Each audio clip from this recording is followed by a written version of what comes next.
So guys, this is the question and it is a most important type question that A is equals to cos alpha minus sin alpha cos alpha. Then for what value of alpha A is an identity matrix.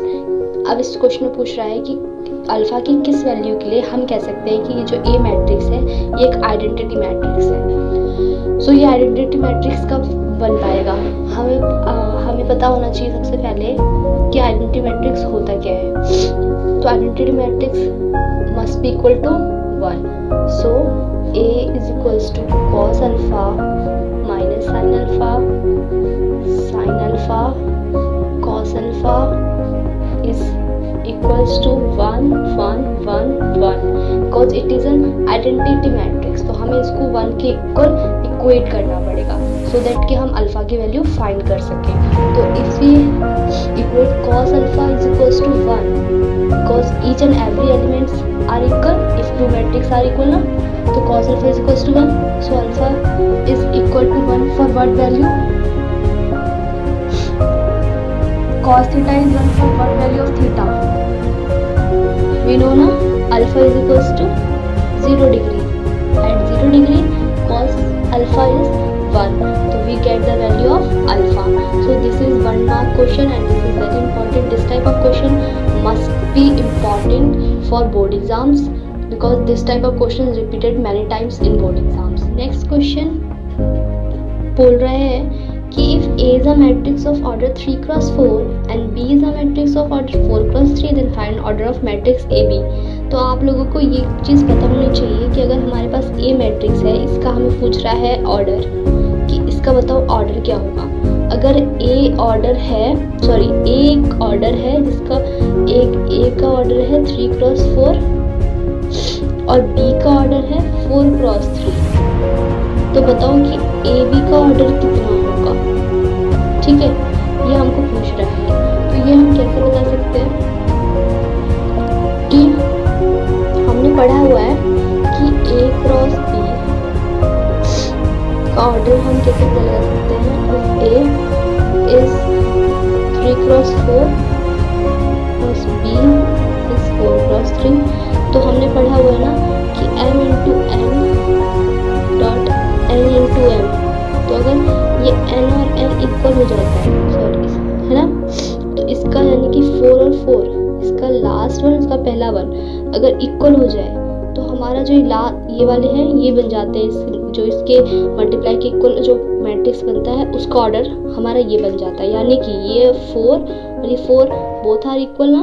अगर यहाँ पे 4 और यहाँ पे 5 होता तो हम इसका ऑर्डर नहीं बता सकते, लेकिन अगर यहाँ पे 2 ऑर्डर्स अगर ये सेम हो जाते हैं तो हम इसका ऑर्डर क्या बता सकते हैं कि A क्रॉस B का जो ऑर्डर आया वो कितना हो गया 3 क्रॉस 3। इसका लास्ट वन इसका फर्स्ट वन, अगर ये दोनों इक्वल हुए तो ये जो बचे हुए 2 है ये दोनों क्या बना देते हैं, इन दोनों के मल्टीप्लाई के ऑर्डर को बता सकते हैं। ठीक है, this is the 6 mark question and very important और ये दिल्ली 2012 में भी आ चुका है एंड ये बहुत बार रिपीटेड क्वेश्चन है और इस टाइप के ही क्वेश्चन जनरली 6 मार्क में इस चैप्टर से पूछे जाते हैं जो कि बहुत इंपॉर्टेंट है। 6 मार्क 4 मार्क इसमें ही ज़्यादा वेटेज का ही ये क्वेश्चन आता है, इसलिए इस क्वेश्चन को और इस टाइप के क्वेश्चन को हमें ज़्यादा अच्छे से और बार बार प्रैक्टिस करना है। तो मैं आपको इस टाइप का एक क्वेश्चन करा के दिखा दूँगी, बाकी आप खुद से सॉल्व करेंगे। तो इसमें क्वेश्चन है कि if A is this, A अगर ये मैट्रिक्स है तो देन फाइंड A इनवर्स। इसमें हमें A इनवर्स को फाइंड करना है। Hence solve the system of equation this. ये 3 इक्वेशन दिए हुए हैं अलजेब्रिक इक्वेशन, हमको ये A इनवर्स भी निकालना है और हमें ये इक्वेशन को भी सॉल्व करना है। तो इसको करने का एक स्टेप बाय स्टेप कुछ फॉर्मूले कुछ ट्रिक्स है वो आप देख लीजिए कैसे करते हैं। तो A इनवर्स निकालने के लिए हमें पहले फॉर्मूला पता होना चाहिए कि हम A इनवर्स को कैसे फाइंड आउट कर सकते हैं। तो सी कि A इनवर्स जो होता है वो होता है 1/में A का डिटर्मिनेंट और ऊपर होता है एडजॉइंट ऑफ A। ठीक है, तो हमें पहले एडजॉइंट ऑफ A निकालना होगा, फिर A का डिटर्मिनेंट निकालना होगा, देन हम अपना A इनवर्स को फाइंड कर सकते हैं। तो हमें पहले A डिटर्मिनेंट निकाल लेते हैं। A डिटर्मिनेंट निकालने सबको आता होगा कि हम पहले 1 को लेंगे, उसके बाद इनको हटा के 1 × 1 -3, तो 1 + 3 हो जाएगा और हमारे पास कितना हो जाएगा 4। उसी तरीके से -2 × 2 में इसको हटाया -1 -1 0, तो ये हमारा -2 इंटू में -2 तो ये +4 हो गया। उसी तरीके से +1 इंटू में 3 में से 2 गया, यानी कि 1 इंटू 2 तो +2 हो गया, तो हमारे 10 आ गया। ए का डिटरमिनेंट हमारा कितना आया 10। उसके बाद हमको कोफैक्टर्स फाइंड करना है, क्यों? क्योंकि हमें एडजॉइंट ऑफ ए निकालना है। एडजॉइंट ऑफ अब हमें पता होना चाहिए कि एडजॉइंट ऑफ ए कैसे निकालते हैं। तो लोग कि एडजॉइंट ऑफ ए जो होता है उसको हम कैसे निकाल सकते हैं, जो हमारे कोफैक्टर्स होते हैं ना, कोफैक्टर्स का मैट्रिक्स का ट्रांसपोज कर लेने पे हमें क्या मिल जाता है, हमारा एडजॉइंट ऑफ ए फाइंड हो जाता है। तो पहले हमें कोफैक्टर्स निकालना होगा। आप सबको पता होना चाहिए कि कोफैक्टर्स क्या होते हैं। तो कोफैक्टर्स को निकालने का एक ट्रिक है कि हमने पहले लिख लेना है कि A1 फिर A12 A13 A21 A22 A23। I hope आप सबको पता हो कि A11 क्या है, यानी कि फर्स्ट रो फर्स्ट कॉलम का element, first row second column का element, first row third element का थर्ड कॉलम का एलिमेंट एंड सो ऑन। ठीक है, तो उसके बाद हमने क्या किया, ये लिख लेने के बाद फिर हमने इसमें फॉर्मूला पुट किया, प्लस लिखा। और ये अब पता होना चाहिए कि हम ऐसे इसको डिनोट कर लेते हैं। वैसे इसके बहुत से तरीके, लेकिन मैंने अपने टाइम पे ऐसे याद किया था, आप लोग भी ऐसे याद कर सकते हो। Plus minus plus minus plus minus, मतलब कॉन्जिक्यूट प्लस माइनस पुट करते चलना है, लेकिन स्टार्टिंग प्लस से है। ठीक है, ऐसे आपने ये साइन रख देना है। उसके बाद आपने क्या करना है, फिर A11 कौन सा एलिमेंट है, ये। तो इसका रो और इसका कॉलम को हम क्या कर देंगे, ऐसे करके हम इसको चाप देंगे। ठीक है, तो इसमें क्या 1 इंटू 1 -3, तो 1 इंटू 1 प्लस 3 कितना हुआ 4, तो हमारे कितना आंसर आ गया 4। ठीक है, इसी तरीके से ये वाला, अब यहाँ पे नेगेटिव साइन है, उसके बाद इसको हटाया तो 1 इंटू -1 -1 -1 इंटू 1 -2 और माइनस, क्योंकि यहाँ पे नेगेटिव साइन ऑलरेडी प्रेजेंट है तो +2 हो गया। इसी तरीके से हमने सो ऑन किया। उसके बाद हमारे पास एडजॉइंट ऑफ ए आ गया। एडजॉइंट ऑफ ए में हमने क्या लिखा, पहले तो ये कोफैक्टर्स जो हमने निकाले इनको रखा और उस पर ऊपर में लिख दिया T, and this T is what, transpose.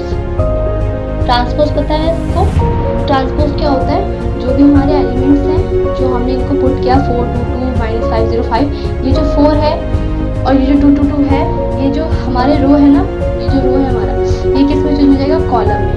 तो हमने 4 2 2 को कॉलम बना दिया। उसी तरीके से ये वाला रो फिर से हमारा इस कॉलम में, फिर ये वाला रो फिर से इस कॉलम में चेंज, मतलब रो कॉलम में ट्रांसपोज हो जाएगा। ठीक है, उसके बाद हमारा एडजॉइंट ऑफ ए भी आ गया और डिटरमिनेंट ऑफ ए भी आ गया। और हमने देखा था शुरू में कि ए इनवर्स हम कैसे निकालते हैं, एडजॉइंट ऑफ ए अपॉन में डिटरमिनेंट ऑफ ए। तो इस तरीके से हमने ए इनवर्स में एडजॉइंट ऑफ ए कितना निकल के आया, दिस, डिटरमिनेंट कितना निकल के आया था 10, तो हमने ये पुट कर दिया। इस तरीके से हमारा ए इनवर्स फाइंड हो गया। अब इसमें बोला था कि enhanced solve the system of equation, तो हमको ये वाला इक्वेशन को भी सॉल्व करना है। तो देखो, फिर इक्वेशन को सॉल्व करने का ये जो ट्रिक है, ये हमेशा याद रखना कि हमारा जो दिया हुआ है ये इक्वेशन, ये है x + 2y + z = 4 - x + y + z = 4, x - 3y + z = 4। इसको हमने पहले इसमें डिटरमिनेंट के फॉर्म में कैसे लिखा है वो देख लेना कि x का जो इसका जो साथ एडजेसेंट में जो नंबर है, न्यूमेरिक वैल्यू वो क्या हुई, x के साथ 1 तो 1, y के साथ 2 तो 2, 4 के साथ z के साथ 1 तो 1। इसी तरीके से हर इक्वेशन का मैंने लिख दिया है। ठीक है, 1 2 1 -1 1 देख लेना, मैच कर सकते हो। और साथ में ऐसे x y z लिख दिया। इज टू में 404 कहाँ से आया, ये जो है इक्वेशन में इज टू में लिखा हुआ है, तो इधर हमने 4/44 को दिया। उसके बाद हमने इसको लेट किया इस पूरे मैट्रिक्स को A, ये x y z को पूरा मैट्रिक्स को x, और इस पूरे को हमने कर लिया B। तो x is to what, A inverse B, और हमने पहले यहाँ पे A इनवर्स फाइंड कर लिया है। तो यहीं पे हमको वो इनवर्स को पुट करना है, B ऑलरेडी गिवन है। इस तरीके से हम अपनी x y z की वैल्यू फाइंड कर सकते हैं। तो देखा आपने, इस क्वेश्चन को हमने कितने इजीली सिंपल ट्रिक्स के साथ बहुत अच्छे से कर लिया, और इन्हीं स्टेप्स को आपको फॉलो करना है इस टाइप के कैसे भी क्वेश्चन में। तो आप इजीली इस क्वेश्चन को कर सकते हैं और 4 या 6 मार्क्स आप अपने मार्क्स में ऐड करवा सकते हैं। उसके बाद हमारा एक क्वेश्चन है, सिंप्लीफाई दिस, 1 मार्क क्वेश्चन है, दिल्ली 2012 में आया हुआ है। ऐसे क्वेश्चन ही 1 मार्क्स में जनरली रिपीटेड है, तो हमको एक क्वेश्चन को अच्छे से डील करना है ताकि हम ऐसे कोई भी क्वेश्चन को क्वेश्चन पेपर में सॉल्व कर सकें। तो इसमें बोला है सिंप्लीफाई दिस, तो इसको हमें जनरली बस सिंप्लीफाई करना है। तो हमें हमें आना चाहिए कि मैट्रिक्स को कैसे डील करते हैं। किसी भी मैट्रिक्स में अगर किसी चीज़ को मल्टीप्लाई करवाना है तो उसकी मल्टीप्लिकेशन कैसे होती है, ठीक है। तो बस हम इसको कर लेते हैं। तो कॉस थीटा हर एलिमेंट के साथ मल्टीप्लाई होगा अंदर जाके, तो cos square theta and it makes sine theta cos theta और it minus sine theta cos theta और ये कॉस स्क्वायर थीटा। उसके बाद इसी तरीके से साइन थीटा इस वाले मैट्रिक्स के हर एलिमेंट के साथ मल्टीप्लाई हो जाएगा, sign square theta minus sine theta cos theta sine theta cos theta और साइन स्क्वायर थीटा। नाउ अब इनको ऐड करना है, तो हम इनको क्या कर लेंगे, add cos square theta plus sign square theta. हमें इस क्वेश्चन में हमें बस ये चेक करने के लिए क्वेश्चन देते हैं कि बच्चे को मल्टीप्लिकेशन ऑफ मैट्रिक्स और एडिशन ऑफ मैट्रिक्स का जो ट्रिक है वो पता है या नहीं। तो देख लो, इसको हमने ऐड किया, हर एलिमेंट को अपने हर एक पोजीशन वाले एलिमेंट्स को आपस में ऐड करवाएंगे। Sine square theta plus cos square theta, वैसे ही sine theta cos theta plus minus sine theta cos theta, तो ये क्या हो जाएगा 0, ये प्लस है ये नेगेटिव है, तो ये क्या हो जाएगा 0। उसी तरीके से minus sine theta cos theta plus sign theta cos theta will be 0।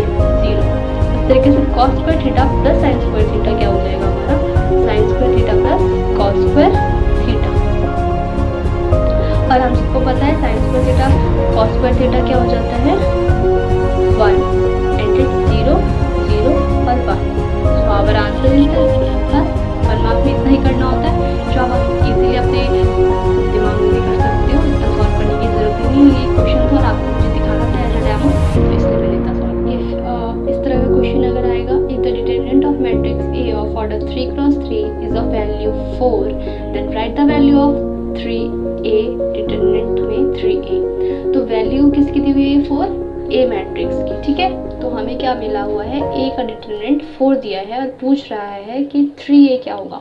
तो बच्चे जनरली क्या मिस्टेक करते हैं ये भी मैं बता देती हूँ। बच्चे क्या करते हैं, 3 को बाहर ले आते हैं और 3 × 4 करके इसको 12 कर लेते हैं। बट एक बात बताओ, इस क्वेश्चन में हमको दिया है कि एक मैट्रिक्स है उसका ऑर्डर 3×3 है, तो बताओ इसमें ऑर्डर का क्या यूज़ हुआ। अब जब इसमें कुछ डाटा दिया है तो ऑब्वियसली उसका कुछ ना कुछ तो यूज़ होगा।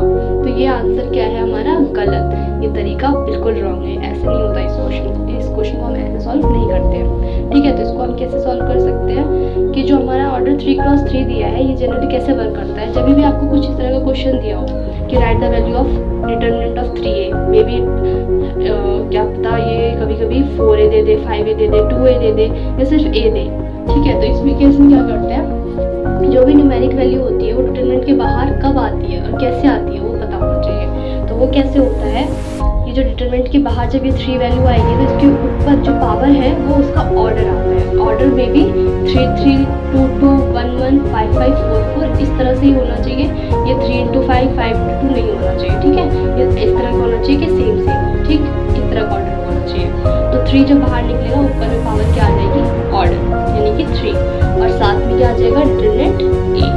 तो 3 × 3 का क्यूब कितना होता है 27 × 4 एंड 4 7 जा 28, यानी कि 108 विल बी योर आंसर। इस तरह के क्वेश्चन को आपको इस तरह ही सॉल्व करना है, ये वाली मिस्टेक बिल्कुल नहीं करनी। इसका ये ट्रिक है और इस तरह के क्वेश्चन जनरली रिपीट होते हैं क्योंकि बच्चों को ये तरीका नहीं पता होता। ज़्यादातर बच्चे इस तरह से सॉल्व कर देते हैं। तो यहीं पे सीबीएसई को उनके मार्क्स डिडक्ट करने का एक जरिया मिल जाता है।